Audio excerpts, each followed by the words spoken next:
Nuestra invitada en esta mañana ha desplegado un tablero de ajedrez y vamos a jugar dentro de poco una partida, pero de ideas y palabras.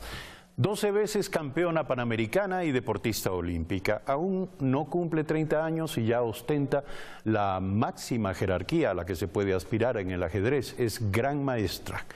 Activista en derechos humanos y promotora del deporte entre la juventud, Carla Heredia no es solo conocida por sus medallas, sino también por sus convicciones. Veamos. Su nombre estuvo en todos los medios y tuvo presencia notable en redes sociales por una polémica con el futbolista Cristian Noboa. Carla Heredia salió al paso por unas declaraciones de Noboa sobre el trato a los jugadores en las concentraciones de la selección de fútbol. Le puso el ejemplo de otras disciplinas como el ajedrez. Quienes la practican no tienen las mismas ventajas. Noboa respondió y terminaron intercambiando videos. Yo felicito a los ajedrecistas, deben hablar con los dirigentes para que los apoyen, pero no puedo hablar de lo que no estoy al tanto. Por ejemplo, en la Olimpiada de Ajedrez jugamos 66 horas, más preparación física, más preparación contra nuestros rivales. Pero esta gran maestra del ajedrez, que ha conseguido 12 títulos internacionales y ha representado al país en 4 olimpiadas, no es solo eso. Aunque juega desde los 9 años y es una celebridad entre quienes practican el deporte ciencia, también es activista, aparte de causas como la no violencia, el respeto, la tolerancia y los derechos de las familias homoparentales. Yo quería invitarles a que nos unamos a seguirle dando jaque a la violencia, a los femicidios, al racismo, a la xenofobia, a cualquier manera de discriminación que exista. Este miércoles incluso participó de un plantón ante la Corte Constitucional. Una vez más el Estado le falla a Satia, que tiene 2 madres y aún no puede ser inscrita. Ha jugado en torneos internacionales, en los centros comerciales o en las calles. Para que justamente logren llegar a ese nivel con esfuerzo, entrenamiento. Se ha impuesto retos, como jugar sin usar la vista para empatizar con la realidad de quienes practican el ajedrez desde la discapacidad visual. El ajedrez es un deporte y la vida es una partida de ajedrez. Carla Heredia, psicóloga, máster en management, gran maestra de ajedrez, activista y mujer empoderada. Daniel Montalvo, Telediario.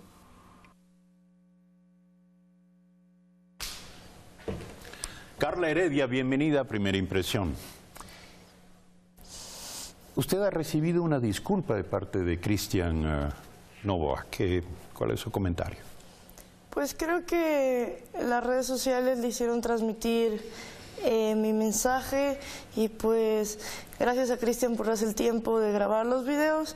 Y más allá de eso, pues como yo había dicho en mi video en respuesta, me encantaría invitarlo, en vez de hablar tanto de patacón o el impasse, pues que se una con su fama, su voz, que los futbolistas tienen una gran convocatoria a unirse a temas muy importantes como son el femicidio, el racismo, la xenofobia, cualquier manera de discriminación que existe aún en nuestro país.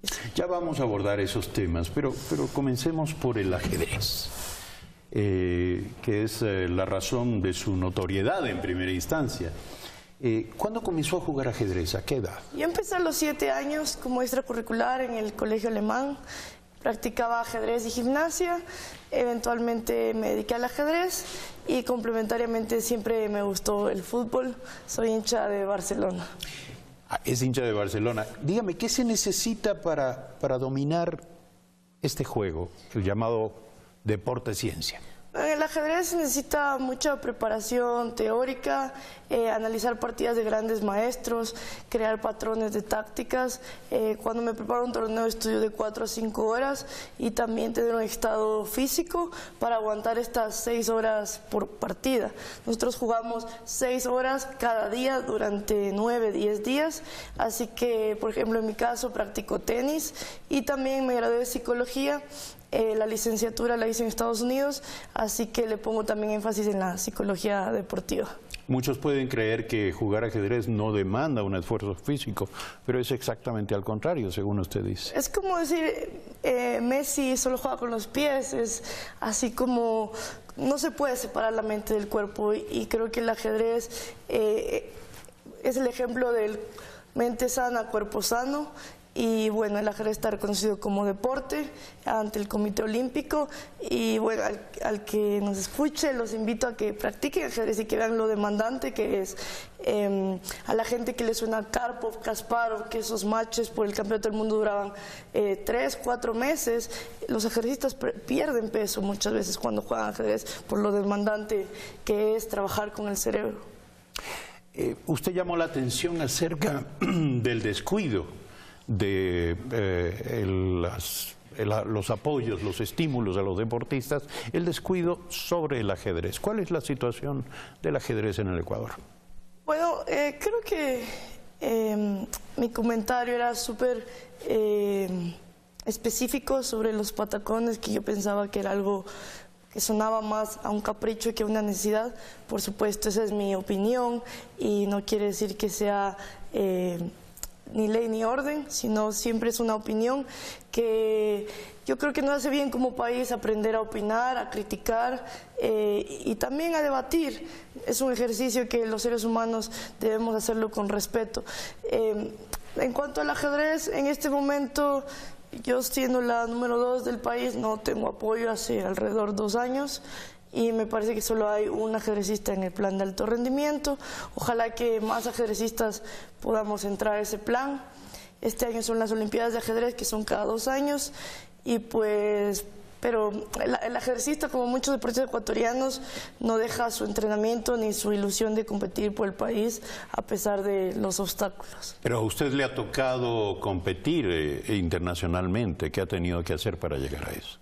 Bueno, al principio mis padres eran los que me apoyaban mucho. Mi mamá, mi papá dejaban de comprar algo para ahorrar para mis clases privadas de ajedrez. Aparte... ¿Tenía un maestro aquí? Sí. De hecho, este ajedrez me lo regaló mi maestro cubano, Alejandro Moreno, y también iba a clases a Concentración Deportiva Pichincha. Cuando yo ya empecé a ganar sudamericanos, bolivarianos y obtuve el título de maestra internacional, que es antes de gran maestra, Concentración Deportiva Pichincha y el Ministerio del Deporte apostaron por este sueño que era convertirme en la segunda gran maestra de Ecuador y en la primera gran maestra de Pichincha. Eso lo logré en el 2012 y a la par me convertí en campeona panamericana absoluta. Siempre he sido muy agradecida por el apoyo que he tenido y ojalá en un futuro vuelva a tener ese apoyo para seguir conquistando grandes cosas para Pero Ecuador. denos detalles, ¿cuánto cuesta? ¿Qué implica ir a competir a uno de estos certámenes? Bueno, un torneo, la verdad nosotros los ajedrecistas raras veces viajamos con nuestro entrenador y no tenemos un deportólogo, nutricionista. Más viene del conocerse que de la práctica médica. Un entrenador de ajedrez, por ejemplo, un gran maestro, puede estar costando entre 40 a 60 dólares una clase de ajedrez y un viaje, por supuesto, un pasaje a donde tú vayas, a Sudamérica o Europa, será entre los 700, 1.200 dólares, más la estadía del torneo, en la comida, terminas gastando alrededor de 1.500, 2.000 dólares por ¿Dónde torneo. se va a llevar a cabo el próximo campeonato mundial? Bueno, nosotros jugamos la Olimpiada de Ajedrez, que va a ser en Georgia, va a ser en el mes de septiembre. Hace 2 años jugamos en Bakú, en Azerbaiyán, y logramos el mejor resultado del equipo femenino, puesto 27 de 149 países. La verdad, ese puesto 27 tiene una connotación de mucho esfuerzo, porque antes del torneo no tuvimos preparación previa, y cada una desde su casa, desde jugar torneos, de hacer sparring con los amigos, se preparó. Llegamos a jugar con Rusia, le ganamos a Cuba, que es potencia mundial en ajedrez, quedamos segunda a nivel latinoamericano y puesto 27, y te queda la sensación de preguntarte qué más podríamos hacer si tuviéramos ese apoyo planificado durante 2 años. Siendo usted la segunda, ¿quién es la primera? Marta Fierro se convirtió en gran maestra en el año 98 y yo lo hice en el 2012. Y después de usted, ¿hay otros jugadores con posibilidades de ascender? Por supuesto que hay. Ojalá que el ajedrez se siga masificando, no solo como para ganar títulos, sino como... me gustaría ver el ajedrez en el pensum educativo. El ajedrez es un deporte que nos hace mucho reflexionar antes de actuar. Yo creo que si como sociedad reflexionaríamos más nuestros aciertos, nuestros errores, y podríamos tener el respeto que se tiene en un tablero de ajedrez o en general en el deporte, tendríamos una mejor sociedad. Llevar el ajedrez a los colegios. a la educación primaria, a la educación media. Es una idea que propone la gran maestra Claudia Heredia y que debería ser definitivamente tomada en cuenta por Carla Heredia, perdón, por los responsables de la educación en el país. Usted juega en otro tablero, además. Usted es activista de derechos humanos. ¿Cuáles son los temas que le inquietan y le preocupan? Bueno, hace unos años yo me di cuenta que no quería solo encasillarme en el deporte, por eso fui a la universidad a estudiar y se me abrieron otros campos de mi vida que no había explorado, como el activismo. Creo que me di cuenta que tenía una pequeña voz cuando ocurrió el caso de las chicas argentinas en Montañita que fueron violadas y asesinadas. Ese femicidio a mí me marcó y escribí una carta al Ministerio de Turismo, a la viceministra, porque sus declaraciones me parecieron desatinadas al decir que eso les iba a pasar por viajar solas, porque qué hacían unas chicas jalando dedo, otra vez dándole la culpa a las víctimas. Y yo le hice una carta como ser humano, como mujer que soy, y también porque yo he viajado por el mundo y muchas veces no he podido quedarme en un hotel, me quedo en un hostal, en casa de amigos. Y eso no es justificación para que a ningún ser humano le pase algo tan trágico como eso. Esa carta se volvió viral en redes sociales y yo me di cuenta que tenía una voz más allá del ajedrez y que quería usarla. Así que las causas que yo enfatizo son los femicidios, la lucha contra el femicidio. Cada 53 horas una mujer se muere en el Ecuador. Alrededor de 150 mujeres fallecieron, fueron asesinadas el año pasado por femicidios. Esta violencia sistemática contra las mujeres. Y también me interesan las causas como darle jaque en general a la violencia, al racismo, a la xenofobia. Ahora que tenemos muchos hermanos cubanos, venezolanos y de otros países del mundo, muchas veces se los minimiza o se los quiere apartar por ser extranjeros. Yo he sido una extranjera por el mundo y no me gustaría que se me discrimine por mi pasaporte, y yo pienso igual, que la gente debe ser juzgada por sus acciones y no por su pasaporte. También le pongo énfasis a la homofobia. Hasta el día de hoy hay ciudadanos de segunda clase. El día de ayer era, como mostraron en el video, la lucha de Satia porque se inscriba con los dos apellidos de sus madres. También está a la par la lucha por el matrimonio igualitario. Así que sin encasillarme, intento levantar mi voz por todas esas causas justas. También me interesan mucho los desaparecidos. Hasta el día de hoy, David Romo, los hermanos Restrepo no los han encontrado, no existe una justicia y hay más de 1000 personas desaparecidas en nuestro Ecuador. Gracias, Carla, por recordarnos todo esto. Ojalá le ganemos la partida a la discriminación y a la violencia de género, y ojalá siga usted triunfando en este tablero para el que es tan buena y tan destacada. Gracias por estar aquí. Muchas gracias, y la partida más importante que creo que estoy jugando no es en estas 64 casillas, sino es en el del día a día, y esa es la partida que a los ecuatorianos me gustaría invitarles a jugar, a darle jaque a la violencia y a todo tipo de discriminación. Muchísimas gracias. Nuestra invitada esta mañana, ya la han escuchado, Carla Heredia, gran maestra de ajedrez y quien también nos está dando clases de solidaridad. Hacemos un corte, regresamos en un instante.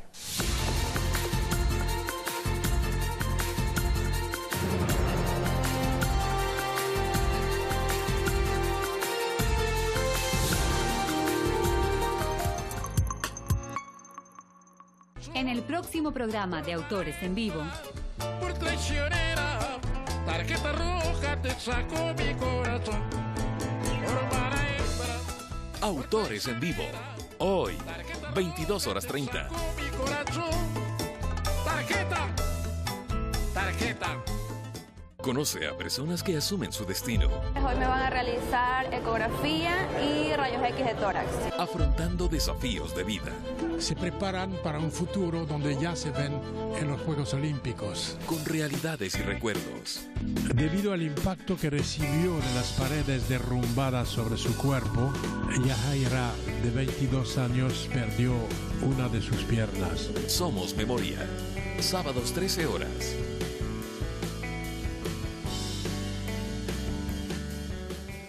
Grandes Maestros presenta a Alfonso Reyes Ochoa.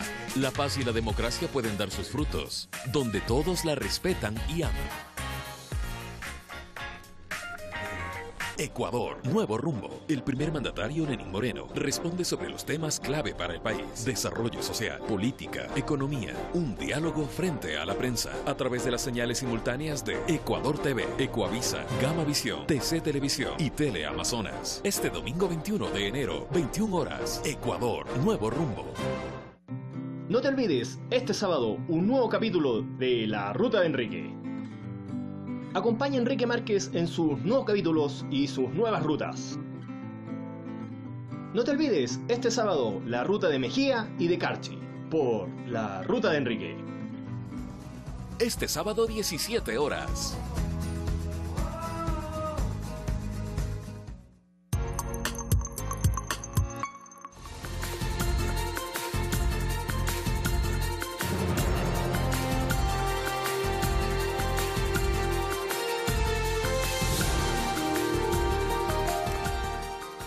Son las 7 de la mañana con 20 minutos. El presidente Lenín Moreno escuchó las observaciones del autodenominado Foro de Economía y Finanzas Públicas, que la semana pasada entregó una carta de 7 páginas en la que realizan sugerencias para el manejo económico del país. El encuentro fue calificado de fructífero. Pablo Lucio Paredes, Abelardo Pachano, Walter Spurrier y Eduardo Valencia fueron recibidos por el presidente Lenín Moreno y su equipo económico este miércoles en el gobierno zonal en Guayaquil. A puerta cerrada dialogaron durante 3 horas aproximadamente. Los protagonistas van a ser ustedes, que nos van a indicar su punto de vista acerca de lo que hay que hacer con la inversión, con la producción, con el empleo. En ese sentido, cumplimos con nuestro deber cívico de presentarle al gobierno unas opiniones que no tienen ningún otro propósito que el de colaborar para que el futuro del Ecuador sea un futuro mucho más cierto. La semana pasada, el autodenominado Foro de Economía y Finanzas Públicas, a través de una carta, hizo una serie de recomendaciones al primer mandatario. Las sugerencias fueron revisadas por su equipo económico, que mencionó que el diálogo fue fructífero. Para nosotros es importante también entender el punto de vista de otros actores. Se va a abrir una serie de nuevas reuniones en las que participarán otros actores. Vamos a seguir operando los cómo para reducir el déficit fiscal, pero sin sacrificar los objetivos sociales, que es la prioridad de este gobierno nacional. En términos generales, el grupo de economistas plantea reducir el gasto público y estrategias para generar empleo. María Gabriela Castro, Telediario.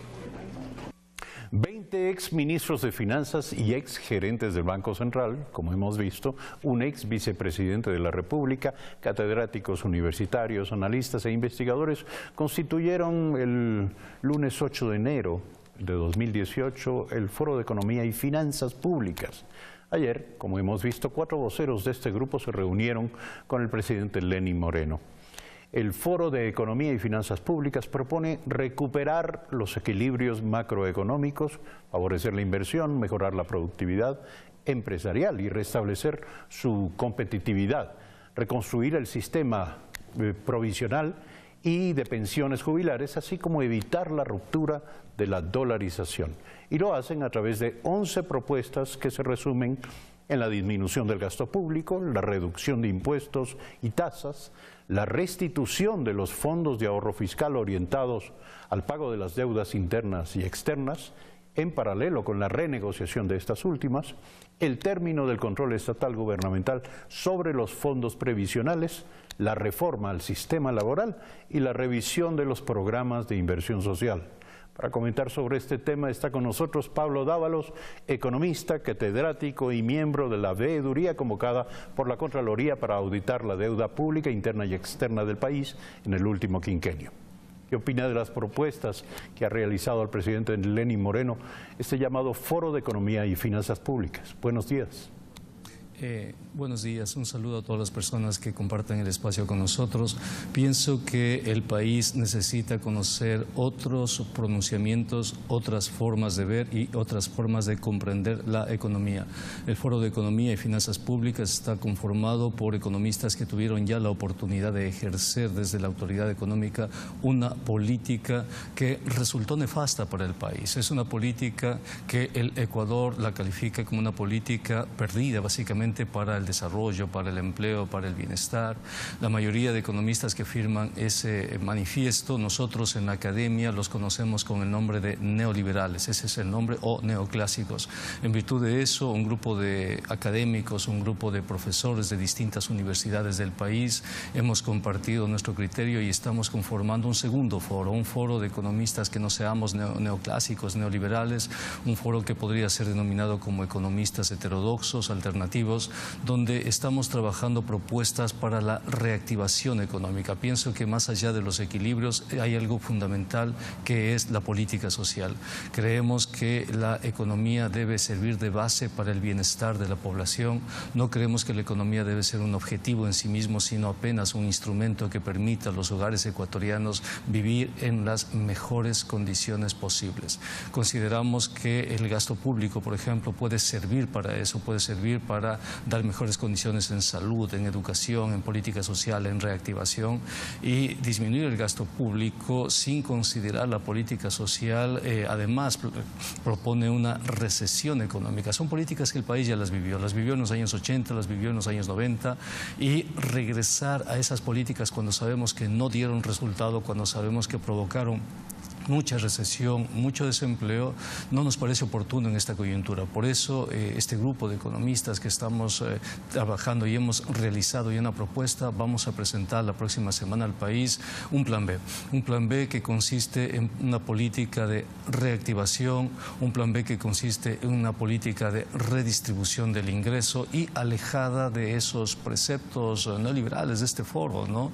Entonces, queremos comunicarle eso al país. Quiero aprovechar la coyuntura de esta entrevista para decir que habemos economistas que no estamos de acuerdo con lo que está planteando este foro de economía y finanzas, y que vamos a plantear nuevas alternativas, vamos a plantear nuevos propósitos y ojalá además vamos a plantear un debate con este foro. Queremos saber, economista Dávalos, si me permite, ¿dónde están puntualmente las diferencias? Sabemos que el presidente Lenín Moreno extendió, permítame, el presidente Moreno extendió invitaciones personales solo a 4 de los economistas que forman parte de este llamado Foro de Economía y Finanzas Públicas: Pablo Lucio Paredes, Abelardo Pachano, Walter Spurrier y Eduardo Valencia. Desconocemos la razón de esta decisión selectiva, pero es evidente que el presidente tomó la iniciativa de calificar a los voceros de este grupo. ¿Cree usted que hay matices de opinión al interior de este foro y que no necesariamente sus miembros comparten identidades y posiciones de manera absoluta? Los miembros del Foro Ecuador Alternativo tienen una visión determinada sobre la política fiscal. Es una visión determinada en la que ellos plantean evidentemente la reducción del gasto y consideran que lo que está haciendo el Estado ecuatoriano es demasiado en función de no sé qué criterios. Para ellos el gasto fiscal, por ejemplo, es demasiado. Nosotros creemos que el gasto fiscal en el Ecuador ni es demasiado ni es poco. O sea, es el tamaño del Estado que tenemos de acuerdo a la sociedad que tenemos y a la economía que tenemos. Hay sociedades donde hay menos tamaño del Estado y hay sociedades donde hay mucho más Estado que el que tenemos nosotros. Pienso en Israel, por ejemplo, cuyo tamaño del Estado con respecto al PIB llega a cerca del 70%, ¿no? Entonces, consideramos que el Estado tiene que servir a la sociedad. No nos importa el tamaño del Estado, nos importa lo fundamental que pueda hacer el Estado para salud, educación, reactivación productiva, y no nos importa tampoco, si usted quiere, el hecho de que el Estado de una u otra manera tenga un peso en la economía si ese Estado está reactivando la producción, si ese Estado está logrando la equidad social. Entonces, para nosotros lo más importante es la sociedad, es el bienestar de los hogares, y ahí nos planteamos una diferencia importante, ¿no? Una diferencia porque este foro plantea los equilibrios macroeconómicos, por ejemplo, como eje fundamental. Nosotros consideramos que más allá de los equilibrios hay que mirar la equidad social, más allá de los equilibrios hay que mirar la redistribución redistribución del ingreso, no hay que convertir a la economía en un objetivo en sí mismo. La economía es apenas un instrumento, es un medio, es un mecanismo para lograr algo, y los equilibrios no logran resolver los problemas sociales. Tenemos fuertes problemas de desempleo y subempleo en la sociedad ecuatoriana, y esos problemas no se resuelven con disminución del gasto público, se resuelven con políticas de empleo, se resuelven con políticas de reactivación económica. Sí, economista Dávalos, hay un grupo de expertos, 2 economistas del Centro de Economía Pública del Instituto de Altos Estudios Nacionales, que en las últimas horas envió también un comunicado al presidente Moreno. ¿Se refería usted a este grupo cuando habla de la aparición de un un grupo alternativo de economistas que van a formular propuestas? Este es un pronunciamiento hecho por el Instituto de Altos Estudios. En este pronunciamiento, por ejemplo, yo me sorprendo de que ellos planteen la elevación del IVA. Cuando la elevación del IVA implica una recesión económica, significa sacarle dinero del bolsillo de la gente, ¿no?, y entregárselo al Estado. Ellos están planteando el IAE, por ejemplo, la eliminación del subsidio a la gasolina, que es una medida absolutamente neoliberal, pues no considera que ese subsidio sostiene a través del precio de la energía a un conjunto de otros precios. Nosotros estamos proponiendo otra cosa. Nosotros no solamente estamos visualizando la política de impuestos, estamos visualizando la reactivación social y estamos también considerando la política social de redistribución. Entonces somos un grupo diferente a lo que ha planteado el IAE, somos un grupo diferente a lo que está planteando el Foro de Economía, somos un grupo de economistas ortodoxos que la próxima semana daremos a conocer una propuesta de reactivación sin que eso implique subir el IVA, por ejemplo. Creemos que hay que subir el impuesto a la renta, por ejemplo. Creemos que los grandes grupos de poder no pagan o no tienen la suficiente contribución del impuesto a la renta, ¿no?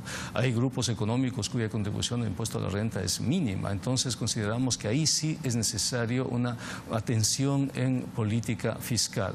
Pero ahora, el IVA habría que bajarlo, entendemos, economista, que los economistas agrupados en el Instituto de Altos Estudios Nacionales también han planteado el cobro de impuestos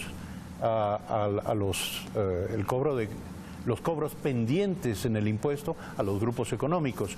Ellos también adversan los planteamientos del llamado Foro de Economía y Finanzas Públicas que el primer mandatario recibió anoche en Guayaquil. Para estos expertos, los planteamientos de este foro representan también un regreso al pasado, incompatible con lo que llaman el espíritu de la Constitución de Montecristi, que postula que las políticas económicas y sociales deben estar al mismo nivel de prioridad. ¿Cuál es su comentario sobre esto? Sí, en eso coincidimos, pero en lo que no coincidimos es en el hecho, por ejemplo, de eliminar el subsidio a la gasolina. Si usted elimina el subsidio a la gasolina, provoca una distorsión en los precios en la cual pagan directamente los más pobres, los más afectados, ¿no? Por ejemplo, si usted sube la gasolina a 4 o 5 dólares, significa que todos los fletes de alimentos que van de la costa a la sierra o a la Amazonía suben inmediatamente de precio y esto disminuye la capacidad adquisitiva de los hogares ecuatorianos. Entonces, no podemos sacrificar esa capacidad adquisitiva de los ecuatorianos simplemente por arreglar una cuenta fiscal cuando podemos de una u otra manera compensar ese costo, ¿no? Igual en el caso del IVA, si subimos el IVA vamos a provocar una recesión, que es lo que ya nos pasó en el año 2015 cuando el gobierno anterior subió el IVA y el resultado fue una recesión económica. Recuerde usted que cuando Lenín Moreno decidió no proseguir con la elevación del IVA del 12 al 14%, la economía empezó a reactivarse y tenemos ya un crecimiento económico desde el segundo semestre del 2017 y esperemos que el crecimiento económico continúe en el año 2018. Por eso nos distanciamos un poco de las propuestas del IAEN. Consideramos que es cierto que el IAEN critica al Foro de Economía y Finanzas Públicas, es bastante cierto que lo considera un retorno al pasado, pero consideramos que aún le falta a este pronunciamiento del IAEN política social, política de redistribución y sobre todo políticas de reactivación. También hay un pronunciamiento de este grupo sobre el sistema financiero. Estos expertos piden no abandonar el rol de regulación del Estado para garantizar solvencia, liquidez y eficiencia, pero sobre todo para canalizar excedentes de liquidez hacia la producción y por lo tanto hacia el empleo y el consumo.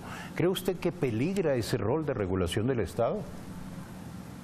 Sí, o sea, en el foro neoliberal peligra la capacidad de regulación del Estado. Ellos están pidiendo eso justamente, ¿no? Pero nosotros estamos proponiendo la reactivación, por ejemplo, el 80% de la estructura productiva, y eso es un dato que lo compartió el presidente de la República, está representado por las microempresas. Empero de ello, las microempresas no tienen acceso al sistema financiero nacional. Le pongo un ejemplo, el Banco del Estado, que es el Banco del Pacífico, que está siendo administrado por el Estado ecuatoriano, no tiene cartera para microempresas, no tiene cartera para microfinanzas, ¿no? En ese sentido, nosotros consideramos que es fundamental una política de... Hemos tenido un problema técnico desde la ciudad de Guayaquil. Parece que se ha caído la transmisión. Lamentamos muchísimo esto porque me dicen desde Control Master que hemos tenido un problema técnico, una interrupción inevitable con la ciudad de Guayaquil. Es una pena. Muy bien, vamos a continuar con la información en esta entrega y vamos a pasar, por supuesto, al tema que también anunciamos a ustedes. Venezuela atraviesa una crisis política, económica y social sin precedentes. Aquí les presentamos una breve cronología de los hechos que han derivado en un estado de superinflación, saqueos, protestas y denuncias en este país hermano. Son los saqueos que se registran en Venezuela en las últimas semanas. La crisis política y económica se intensifica. El gobierno desde 2004 no publica datos oficiales, pero el Parlamento de mayoría opositora cerró el 2017 con una caída del 15% del Producto Interno Bruto y una inflación de 2.616%, la más alta en Latinoamérica. El sueldo con los aumentos anunciados por el régimen llegó a 735.000 bolívares, en los que se incluye el salario básico más el bono por alimentos, pero solo una cubeta de huevos cuesta alrededor de 280.000 bolívares. Estábamos sobreviviendo, ahora de verdad creo que no vamos a poder ni sobrevivir. La escasez de alimentos y la falta de medicamentos lleva incluso a su gente a salir del país. No las compraremos en Colombia, santo. Trágate tus medicinas. No pretenda usar al pueblo colombiano para tapar las enormes falencias de su revolución fracasada. ¡Aquí estamos, los hijos de Bolívar! Tras la muerte de Hugo Chávez en 2013, asumió la presidencia como mandatario encargado Nicolás Maduro, decisión que generó controversia. Analistas aseguran que según la Constitución debió asumir el mandato el titular de la entonces Asamblea Nacional, Diosdado Cabello. Sin embargo, fue proclamado presidente en abril de ese mismo año. Pese a que mantuvo encuentros con el sector privado, la economía iba en declive junto con el precio del petróleo, que llegó a menos de la mitad luego de alcanzar su punto máximo de $100 por barril. La crisis se sentía con mayor intensidad por ser su principal fuente de ingresos. Las importaciones se limitaron, lo que llevaron al desabasto. Y aunque el Estado trató de paliar la situación con racionamientos y fijación de precios, no funcionó. El descontento en la ciudadanía aumentó. En diciembre de 2015, la oposición ganó la mayoría en la Asamblea Nacional, 167 diputados frente a 46 del oficialismo. Un triunfo que dio inicio a la pugna de poderes con el Ejecutivo. A inicios del 2017, el Parlamento de mayoría opositora responsabilizó a Maduro de la devastación y lo declaró en abandono del cargo. Pero Maduro logró que en marzo el Tribunal Supremo declare a la Asamblea como ilegítima y en desacato. El presidente de ese momento, Henry Ramos Alup, calificó el hecho como un golpe de Estado. Y las manifestaciones en las calles se aumentaron. Más aún cuando en mayo el jefe de Estado hizo un anuncio. Yo convoco el poder constituyente originario para lograr la paz que necesita la República. Piedras, palos, bombas lacrimógenas y represión que dejaron alrededor de 120 muertos y la condena a nivel mundial. Hasta una de sus más fieles aliadas desde el gobierno de Chávez, la fiscal Luisa Ortega, denunció abusos por las fuerzas del orden, lo que le costó su destitución y el exilio. Orden de captura internacional contra Nicolás Maduro. Luego de las elecciones en las que no participó la oposición, la Asamblea Constituyente se integró con miembros del chavismo que convocaron a los comicios regionales. Las encuestas daban por ganadora a la oposición, pero el triunfo se lo llevó el oficialismo al ganar 17 de las 23 gobernaciones. La denominada Mesa de la Unidad Democrática afirmó que el proceso estuvo caracterizado por condiciones abusivas, violaciones al sistema, cambios de última hora de los votantes y la falta de transparencia. Este contexto provocó división en las organizaciones de oposición que derivaron en la salida de dirigentes como María Corina Machado y Enrique Capriles. Venezuela continúa con una superinflación. Países como Estados Unidos, Canadá y la Unión Europea emitieron una serie de sanciones contra altos funcionarios de Nicolás Maduro. En tanto, UNASUR y jefes de Estado de República Dominicana y expresidentes como José Luis Rodríguez Zapatero de España buscan mediar para lograr un acuerdo entre oficialismo y oposición, pero tras varios intentos aún no hay avances concretos. Entre los puntos críticos están la liberación de los denominados presos políticos como Leopoldo López, el establecimiento de un canal humanitario y la integración de un Consejo Electoral independiente para las elecciones presidenciales de este 2018. Este jueves se reanuda una nueva ronda de conversaciones en Santo Domingo que estarán marcadas por los hechos de los últimos días en que se denuncia y se acusa al régimen de ejecución extrajudicial por la muerte del policía sublevado Óscar Pérez y 6 de sus integrantes durante un operativo el pasado lunes y que hasta hoy sus familiares no reciben sus cuerpos. Fanny Lara, Telediario. Vamos a dar la bienvenida a nuestro próximo invitado, pero antes queremos pedir disculpas a nuestros televidentes por las fallas técnicas que impidieron la continuación del diálogo con el economista Pablo Dávalos desde la ciudad de Guayaquil. También pedimos disculpas a nuestro invitado Pablo Dávalos. Óscar Monteros, profesor universitario, doctor en ciencias políticas, articulista, analista internacional, nos acompaña aquí para tratar de entender lo que ya parece incomprensible. ¿Qué pasa en Venezuela? Bien, buenos días, muchas gracias por la invitación. Bueno, la situación de Venezuela es una situación de, hace poco escribía en un artículo de sin razón, ¿no?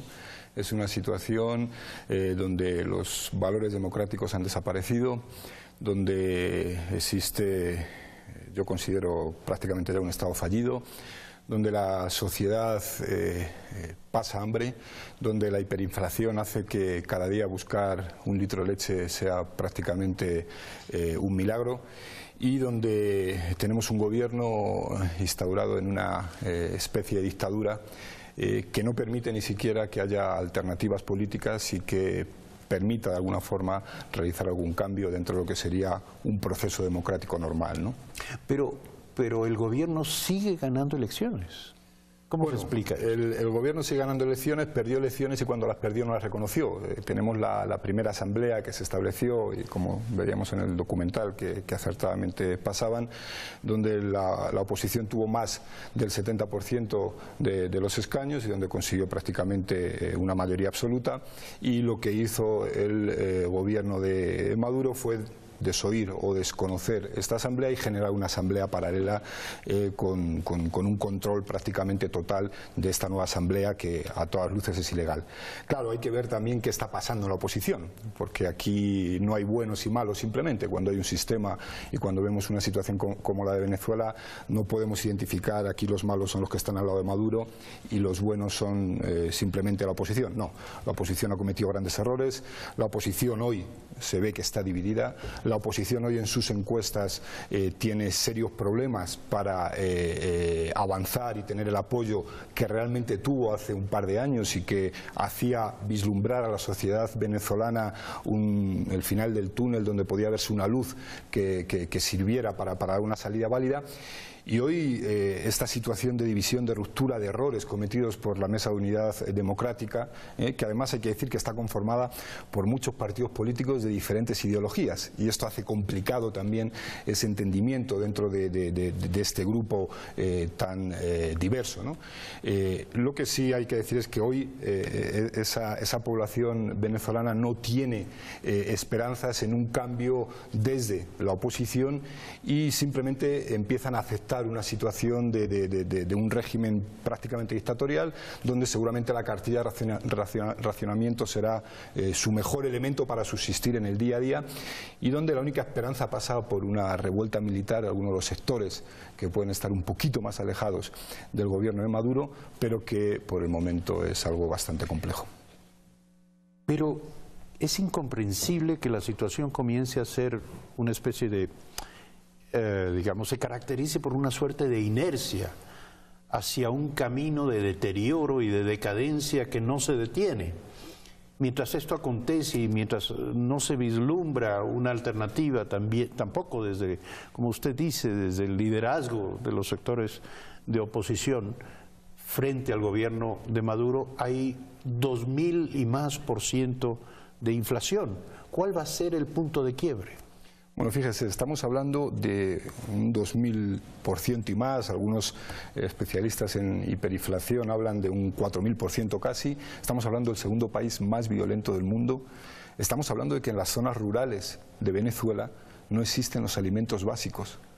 Hay niños que están muriendo por desnutrición en las zonas rurales. Eso seguramente no se transparenta en los datos que diariamente podemos ver en los noticieros internacionales.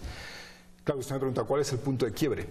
Bueno, el punto de quiebre estuvo a punto de llegar en estas manifestaciones masivas que se dieron hace unos meses y hace unos años, donde parece ser que la oposición aglutinaba gran parte de este descontento y podía haber una ruptura. ¿Cuál es el problema? Que Venezuela, Chávez dejó bien armado al pueblo. ¿Y a qué me refiero con que Chávez dejó bien armado al pueblo? Bueno, Chávez lo que hizo fue generar una especie de comités de revolución ciudadana, barriales, parecido a los CDRs cubanos, que tenían que controlar de alguna forma el movimiento ideológico defendido y mantenido por la revolución bolivariana. A esta gente les armó. Y estos son los que aparecen a veces matando a los manifestantes de forma indiscriminada y que vemos en algunos noticieros que vimos hace algunos meses. Romper esta inercia es muy difícil, porque la sociedad civil se enfrenta, o la sociedad civil común que está descontenta con el gobierno de Maduro, se enfrenta a una pequeña parte de la sociedad que está armada y que en cualquier momento puede acabar con tu vida. ¿Y el rol de las Fuerzas Armadas en todo esto? Y ahí vamos. ¿Cuál es la salida entonces? La intervención de las Fuerzas Armadas. ¿Qué pasa con las Fuerzas Armadas? Las Fuerzas Armadas son parte del entramado institucional de corrupción que está montado en torno al tema de negocio petrolero y en torno al gobierno de Maduro en este caso.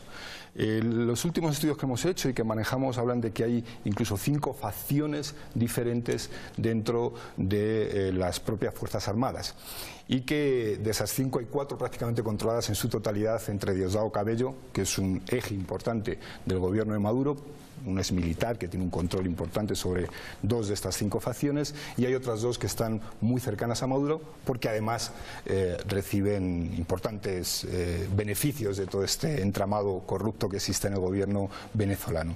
Esto hace vislumbrar una salida y un punto de quiebre bastante complejo, porque las Fuerzas Armadas están al lado de este gobierno totalmente autoritario y que desconoce los principios básicos de la democracia, ¿no? Y que está de alguna forma sometiendo a su pueblo a esta sinrazón que ya denunciaba en este artículo. Doctor Óscar Monteros, doctor en Ciencias Políticas, articulista y analista internacional, nos ha acompañado aquí para comentar la situación en Venezuela, que seguiremos analizando, por cierto, en otras entregas de Telediario Primera Impresión, incorporando, por cierto, otras perspectivas, otros puntos de vista para tratar de entender y responder la pregunta de inicio, ¿qué pasa en Venezuela? Gracias por aceptar la invitación a este programa, gracias a ustedes por seguirnos y por favor, acompáñennos mañana desde las 6:55 de la mañana. Tengan una buena jornada.